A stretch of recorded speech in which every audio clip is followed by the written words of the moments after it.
Olá Maringá, boa tarde, tudo bem? Seja muito bem-vindo, muito bem-vinda. Está começando Vozes da Cidade, o nosso encontro diário aqui da TV Evangelizar, sempre dando voz a um assunto muito importante, refletindo, conversando.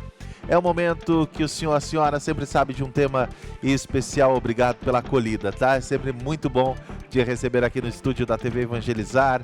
Para Maringá, para mais de 40 cidades, para o nosso YouTube, que cresce cada vez mais, vai seguindo TV Evangelizar Oficial. Obrigado, gratidão pela sua companhia. Hoje nós vamos falar sobre autismo no mundo digital, oportunidades, desafios e inclusão. Quem está com a gente é a psicóloga, professora universitária, mestranda em promoção da saúde, Gabriela Luquete. Seja muito bem-vinda, Gabriela.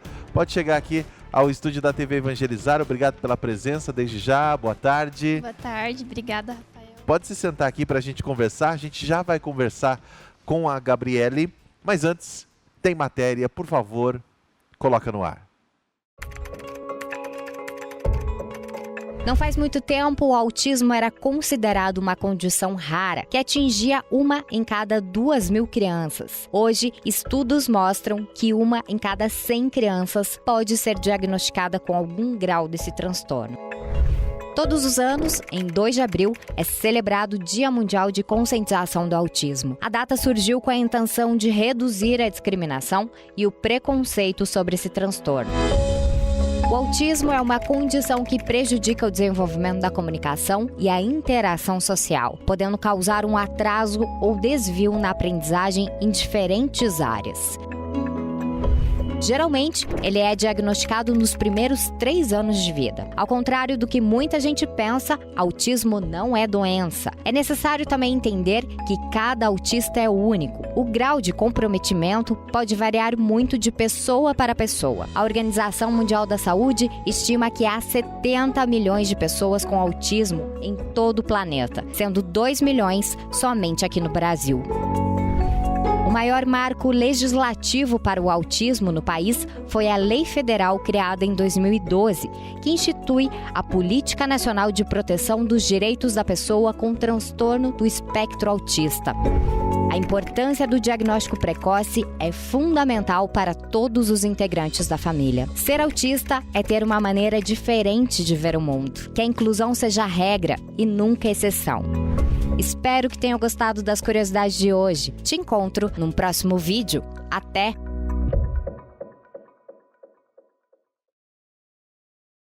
De volta aqui junto com você no Vozes da Cidade. A nossa convidada já está aqui, a Gabriela. Vamos falar sobre o autismo no mundo digital. Ela é psicóloga, professora universitária. Tudo bem, Gabriela? É um momento importante de nós conversarmos sobre esse tema. Seja bem-vinda. Tudo bem, Rafael? Oi, pessoal. Sim, é um tema muito importante, né? Já vem sendo repercutido. Eu que estou nessa área, Sim. A gente escuta falar muito sobre o autismo, né? Mas o que é o autismo? Como ajudar essas pessoas, né? É um tema muito importante. E antes de justamente nós falarmos sobre isso, a gente quer conhecer um pouquinho quem é a Gabriela, a sua trajetória profissional. Conta pra gente. Eu já fiz 2 anos de arquitetura, né, Uhum. antes de ingressar na área da psicologia. E daí, depois de 2 anos, eu acabei indo para a psicologia. Durante a minha trajetória na graduação, eu sempre atuei na área do RH. Nada a ver com clínica, né? Mas, de certa forma, a gente brinca na graduação que a clínica está em todas as áreas da psicologia. Sim. Aí, depois de um tempo no RH, eu tive a oportunidade para começar em uma clínica aqui em Maringá, que era na área da psicomotricidade, voltado para o público autista. Sim. E a partir disso, depois tive a oportunidade para trabalhar em APAE e numa clínica especificamente na terapia ABA com as crianças autistas. Então, daí já era a intervenção mesmo, que a gente escuta muito falar, né? Os médicos indicam muito a terapia ABA para o público autista. E desde então eu estou nessa área aí. Daí você foi se especializando nesse público agora, né? Isso mesmo. Eu tenho pós em ABA, né? A gente sempre começa primeiro lá de baixo. Então, eu fiz o curso de terapeuta ABA, fiz curso de VibMap, que é uma das avaliações que a gente utiliza para poder desenvolver o plano de ensino, né, terapêutico. Fiz curso de comunicação alternativa aumentativa, do PECS especificamente, e agora eu estou no mestrado, então a parte de curso eu dei uma pausa por enquanto, mas sempre estudando nessa área mesmo do autismo. Que legal. E, Gabriela, uma das coisas que a gente vai falar hoje é sobre o uso das tecnologias digitais em benefício da pessoa no espectro autista. Como que vocês trabalham essa questão das tecnologias digitais com o autista? A questão do uso das tecnologias, ela pode ser benéfica, mas pode ser maléfica, né? Sempre que a gente utiliza a tecnologia principalmente como reforçador, mas assim, antes de qualquer uso de tecnologia, a gente sempre vai sentar e conversar com a família. Se a família autoriza a gente fazer o uso de celular, por exemplo, uma criança com autismo nível 3 de suporte, que eu não consegui descobrir nenhum tipo de reforçador, nem comestível, nem nada. E daí eu descubro que aquela criança gosta muito de um desenho específico no celular. Antes de começar a usar aquele desenho para as intervenções, a gente vai chamar a família para conversar e pede autorização. Geralmente as famílias dizem ok, porque a resposta, o custo de resposta em relação ao tratamento é muito bom, porque como eu não tenho outras alternativas, a gente acaba correndo para a tecnologia. Além disso, também, para usar como reforçador, tem o uso da comunicação mesmo, né? Tem muitos autistas hoje que a gente vê que não verbaliza, não tem, né, o desenvolvimento da fala. Então, a gente entra com uma comunicação alternativa aumentativa, que a gente chama. Que tem tanto ela em forma manual, né, figurinhas, como também tem ela em forma tecnológica, tem por formas também de... tipo um robozinho que você digita e sai um som. Então, assim, são estratégias que a gente usa no ambiente clínico, a tecnologia, mas não é tudo. A gente tenta tirar um pouco a tecnologia da clínica, porque nós pensamos que eles já têm muito acesso fora da clínica. Então, se até na clínica a gente for utilizar a tecnologia, então, nós, no caso da ABA, nós priorizamos muito a questão realmente do lúdico, de trabalhar, de estar ali com a criança. Então, seriam duas situações que a gente tentaria correr para o uso da tecnologia no ambiente clínico, né? E sempre orientando a família, quando nós percebemos que a criança começa a apresentar alguns comportamentos diferentes que até então não apresentava, que pode estar associado com o uso excessivo do celular ou da televisão, enfim. E a gente sempre tenta, junto com a família, estar ali orientando e trabalhando sempre junto. É por isso que hoje nós estamos trabalhando esse tema junto com você aqui no Vozes da Cidade, com a psicóloga, professora universitária Gabriela Luchetti. Autismo no mundo digital, oportunidades, desafios e inclusão. A Gabriela vai continuar aqui com a gente no estúdio da TV Evangelizar. É só o tempo de nós irmos para o intervalo. Daqui a pouquinho eu volto com essa conversa aqui no nosso Vozes da Cidade.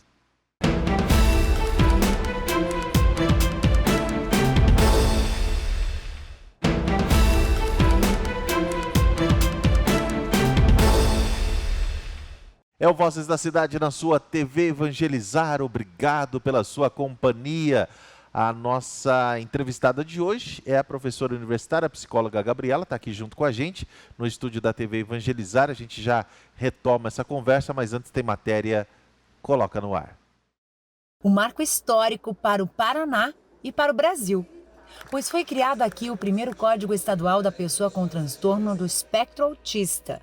Um código que vem para garantir direitos e proteção para pessoas com autismo e suas famílias. A Edneia é mãe atípica e ela participou deste momento junto com a filha e mostra que a busca pelos direitos dos autistas sempre será o seu objetivo. É uma luta que a gente tem que lutar com a escola, a gente tem que lutar com as clínicas, a gente tem que lutar com a sociedade, a gente tem que lutar com a família, a gente tem que não dormir para estar sempre em alerta, estar sempre em busca. A Rosemary é a avó da Aurora. Vó atípica estava no plenário E ao ouvir o hino dos autistas, veio as lágrimas. Nossa bandeira é azul, pede mais direitos aos autistas, fora preconceitos egoístas. Minha esperança aqui nessa cidade, nessa capital, é que a Aurora consiga ter essa ajuda que ela precisa, essas terapias, e que haja uma inclusão não só de fala. Falar é tão fácil, mas de viver, das pessoas terem empatia, de chegar numa escola e a escola entender o que é um autista e receber de forma diferente. E eu nunca vou desistir. A deputada estadual Flávia Francischini leva a outros patamares o cuidado com os autistas. Ela, que é mãe atípica, sabe bem onde a dor é maior. Não é fácil, né? Eu não vou ser hipócrita falar que eu tive o mesmo tratamento que você teve. Eu tive como dar um tratamento e é por isso que eu estou aqui hoje para lutar pelo seu direito, porque você tem, né? Para ser a sua voz. Flávia também deixou claro o papel do Estado com pessoas que veem uma salvação para suas crianças aqui no Paraná. O autismo, ele existe desde o início dos tempos, só que a população, as famílias, só começaram agora a ter as devidas orientações, informações que os seus filhos são diagnosticados. E é por isso que hoje a gente encontra tanto pai, tanta mãe que vem de longe para ter um pouquinho mais de esperança, porque o nosso Estado, graças a Deus, tem dado a devida importância à pauta do autismo. Quem também esteve presente nesse momento importante foi o vice-governador da Cipiana. Estamos aqui em nome de todas essas famílias que sofrem, tentando ajudar, amenizar, fazer com que essas famílias tenham um amparo do melhor possível que o Estado pode dar. Os projetos de lei da deputada Flávia Francischini visam a proibição da suspensão de planos de saúde para autistas, rodas de conversa, banco de empregos para autistas adultos, treinamento da Polícia Militar para o atendimento às ocorrências com autistas e cotas no Banco de Empregos do Estado para mães autistas. Aqui na Assembleia Legislativa, todos os deputados nos respaldam com relação à pauta. Não chega nenhum projeto com relação a isso que não vai para frente. E é unanimidade, não tem um voto contra. Então, tudo isso a gente tem no Paraná. E é por isso que a gente hoje é a referência. Esse é o Vozes da Cidade, junto com você, hoje com a Gabriela. A gente está falando sobre o autismo e no mundo digital. E daí você estava dizendo que na questão clínica tem se evitado e também percebido um pouco os malefícios que o excesso aí de telas acaba provocando nas pessoas em geral. Mas as pessoas que têm um aspecto autista acabam também sendo mais prejudicadas ainda, Gabriela? Sim, de certa forma sim. Acho que até os TOs poderiam falar melhor para a gente, né? Que envolve também algumas questões sensoriais. Sim. O que nós observamos muito, hoje em dia os desenhos que as crianças se interessam mais são desenho muito colorido, com muitas cores, né? Muitas coisas acontecendo. Só que se você fazer uma análise dos desenhos de hoje em dia, não tem muito conteúdo assim, né? Que seria legal para um desenvolvimento. Vou pegar, por exemplo, um desenho que nas redes sociais o pessoal tem pessoas que defendem muito, tem pessoas que falam muito mal, que é a Peppa Pig, né? É a porquinha lá da família e tal. É um desenho muito colorido. Sim. Só que é um desenho que você não vê muito os personagens gesticular, né? E eu vejo que isso também pode influenciar até nas questões da fala, porque como que a criança vai desenvolver uma fala? Como que é o processo de desenvolvimento na primeira infância? É por imitação. Como que a gente quer que uma criança desenvolva a fala se ela está vendo os personagens que ela mais gosta na tela sem falar? Sem falar, né? Sem gesticular. Então, a gente acaba até pecando. Nós, enquanto terapeutas, às vezes até quem está ali em torno da criança, de exigir que ela fale, mas eu não estou estimulando ela para falar, né? Então, assim, eu vejo que, pensando em questões sensoriais, é importante os TOs trabalharem, não só a TO, né? A psicologia também vem trabalhando algumas questões de autorregulação emocional com crianças que são um pouquinho mais... Nossa, fugiu a palavra. Que são mais funcionais. A Sim. gente também tenta trabalhar essas questões com as crianças de autorregulação, mas sempre em conjunto ali, né? Psicomotricistas também, o pessoal acaba trabalhando ali junto com... Então, assim, veja a importância, né? Todo mundo juntinho trabalhando para que a criança consiga desenvolver bem. Mas, sim, pode... Porque o que acontece? O uso excessivo da tecnologia, ela atrapalha.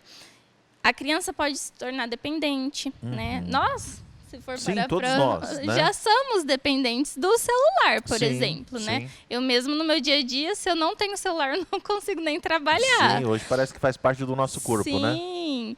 E o que acontece no caso das crianças? Cria-se essa dependência, né, do uso do celular. Muitos têm quadro de distúrbio do sono, que também pode atrapalhar mais ainda, né? Porque, assim... a questão da luz do celular, a luz azul, influencia muito na questão do desenvolvimento da melatonina para poder, né, que é o hormônio do sono, para poder Para ter um descansar. sono de qualidade, né? Exatamente. Aí não é só o sono, né? É a qualidade do sono, a higiene do sono. Então, se não tem uma qualidade no sono, a criança vai desenvolver várias outras questões, né? Então, vai ter... O nível de estresse vai ser super alto. Eu já tive casos de pacientes com 5 anos do médico mandar um feedback para a família que estava investigando de uma possível ansiedade. Então, 5 anos é muito novo para a gente levantar a hipótese de transtorno de ansiedade. Sim. E tudo está envolvido com essas questões, né? Porque... Hoje em dia, a tecnologia ela veio para nos ajudar, mas, ao mesmo tempo, ela vem atrapalhando muitas coisas, né? Que é ter tudo naquele momento. Então, as crianças estão mais intolerantes a esperar, né? A paciência, a intolerância, a frustração, a questão do sono, como eu já falei, a dependência da tecnologia. Então, são 3 fatores que, se a gente parar para analisar, está muito constante. E é bom destacar isso, porque esse trabalho, de forma especial... no autismo, esse aspecto multifuncional, ele é decisivo, né? Porque, igual você disse da questão dos desenhos, não adianta fazer um trabalho clínico se em casa não há esse estímulo também. Toda essa rede precisa estar funcionando bem para que a criança se desenvolva, né? Exatamente isso, Rafael. Eu falo muito para os pais dos meus pacientes que sem eles eu não consigo fazer um trabalho bem feito. Sim. E vice-versa. Se eles querem resultado, eles vão precisar ter também uma parcela ali de... Eu ajudo eles, eles me ajudam. Sim. Né? Porque, assim, eu brinco com as famílias. Eu fico, no máximo, 2 horas por dia com as crianças. E as outras 22 horas do dia? Com quem que a criança está? Não é comigo. E eu não consigo... tá lá no outro tempo dela. Ou ela vai estar na escola, né, que é uma coisa que a gente frisa muito, clínica, escola e família. E na família, né? Então, essas 3 áreas têm um papel muito importante para o desenvolvimento dessas crianças. Por isso, minha gente, que a gente trouxe esse alerta de forma especial com a psicóloga, professora universitária Gabriela Luchetti. Gabriela, muito obrigado pela sua participação, seja bem-vinda e parabéns pelo seu trabalho, tá bom? Obrigado. Pode permanecer aqui com a gente para encerrarmos juntos o programa. Coloca a previsão do tempo. Esses dias o pessoal falou, Rafael, você não está falando da previsão do tempo. Coloca a previsão do tempo para Maringá, para algumas cidades aqui da nossa região. Você confere aqui na TV Evangelizar. Obrigado pelo seu carinho, pela sua amizade. Amanhã a gente volta, se Deus quiser, aqui no Voz da Cidade, neste mesmo horário, na TV Evangelizar. Um grande abraço. Tchau, tchau.